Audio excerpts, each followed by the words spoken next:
Hello guys, welcome to our mini food vlog. ಇಲ್ಲಿ ಏನು special ಅಂತ ಅಂದರೆ ಬಂಗಡೆ ಮೀನಿಂದ ಅದು ಬೇರೆ ಥರನೇ ಮಾಡ್ತಾಯಿದ್ದಾರೆ. ನಂಗೆ ಅದ್ರ ಹೆಸರೆಲ್ಲ ಏನು ಅಂತ ಗೊತ್ತಿಲ್ಲ ಗೈಸ್. ಅದ್ರ ಹೆಸರು ನಿಮ್ಗೇನು ಅಂತ ಗೊತ್ತಿದ್ದರೆ ಅದನ್ನು ಕಮೆಂಟ್ ಮಾಡಿ. ನಾನು ನಮ್ಮ ಅಣ್ಣ ಸೇರಿಕೊಂಡು ಮಾಡ್ತಾಯಿದ್ದೀವಿ. ಖಾರ ಎಲ್ಲ ಚೆನ್ನಾಗಿ ಮಿಕ್ಸ್ ಮಾಡಿ ಕಲಿಸ್ಕೊಂಡ್ಬಿಟ್ಟು ಆಮೇಲೆ ಮೀನಿಗೆಲ್ಲ ಹಾಕಿ ಅದನ್ನು ಬೆಂಕಿಲಿಟ್ಟು ಏನೋ ಮಾಡೋದು, ಅದೆಲ್ಲ ಆಮೇಲೆ ಕಾಣಿಸ್ತೀನಿ ಗೈಸ್, ನೀವೇ ನೋಡಿ. ಮೀನಿಗೆ ಚೆನ್ನಾಗಿ ಉಪ್ಪು ಹುಳಿ ಖಾರ ಎಲ್ಲ ಮಿಕ್ಸ್ ಆಗೋ ತನಕ ಹಾಕ್ಕೊಂಡು ಕಲಿಸ್ಬೇಕು ಗೈಸ್. ನಾವು ಫಸ್ಟ್ ಟ್ರೈ ಮಾಡೋದಾಗಿರೋದ್ರಿಂದ 4 ಬಂಗಡೆ ತೊಗೊಂಡು ಮಾಡ್ತಾಯಿದ್ದೀವಿ ಗೈಸ್. ಇದಕ್ಕೆ ಚೆನ್ನಾಗಿ ಉಪ್ಪು ಹುಳಿ ಖಾರ ಎಲ್ಲ ಹಿಡಿದ್ಮೇಲೆ ಇದನ್ನು ಬಾಳೆ ಎಲೆಯಲ್ಲಿ ಫಸ್ಟ್ ಒಂದು ಬಾಳೆ ಎಲೆಯಲ್ಲಿ ಫೋಲ್ಡ್ ಮಾಡಿ ಆಮೇಲೆ ಇನ್ನೊಂದು ಬಾಳೆ ಎಲೆ ತೊಗೊಂಡು ಅದರಿಂದ ಚೆನ್ನಾಗಿ ಫೋಲ್ಡ್ ಮಾಡಿ ಎಲ್ಲ ಮೀನನ್ನು ಹಾಗೆ ಬಾಳೆ ಎಲೆಯಲ್ಲಿ ಫೋಲ್ಡ್ ಮಾಡಿ ಇಟ್ಕೊಳ್ಬೇಕು ಗೈಸ್.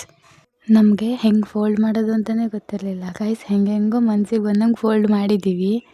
ಈಗ ಅದನ್ನ ಬೇಯಿಸ್ಲಿಕ್ಕೆ ನಾವು ಒಂದು ಸ್ಟ್ಯಾಂಡ್ ಇಟ್ಟಿದ್ದೀವಿ ಒಲೆ ಮೇಲೆ. ಅದ್ರ ಮೇಲೆ ಮೀನು ಹಾಕಿಬಿಟ್ಟು ಬೇಯಿಸೋದು. ಟ್ರೈ ಮಾಡಿದ್ರು ಬೆಂಕಿ ಹಚ್ತಾನೆ ಇರಲಿಲ್ಲಾಗಿತ್ತು.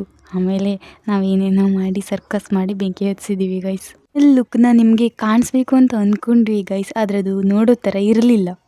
ಮೀನೆಲ್ಲ ಫುಲ್ಲು ಗರ್ದೋಗ್ಬಿಟ್ಟಿತ್ತು ಗೈಸ್. ಟೇಸ್ಟ್ ಮಾತ್ರ ಚೆನ್ನಾಗಿತ್ತು ಗೈಸ್. ಉಪ್ಪು ಹುಳಿ ಖಾರ ಚೆನ್ನಾಗೇ ಸಿಗ್ತಾಯಿತ್ತು. Thank you for watching. Follow ಮಾಡ್ಕೊಳ್ಳಿ ಗೈಸ್. ಬಾಯ್ ಬಾಯ್.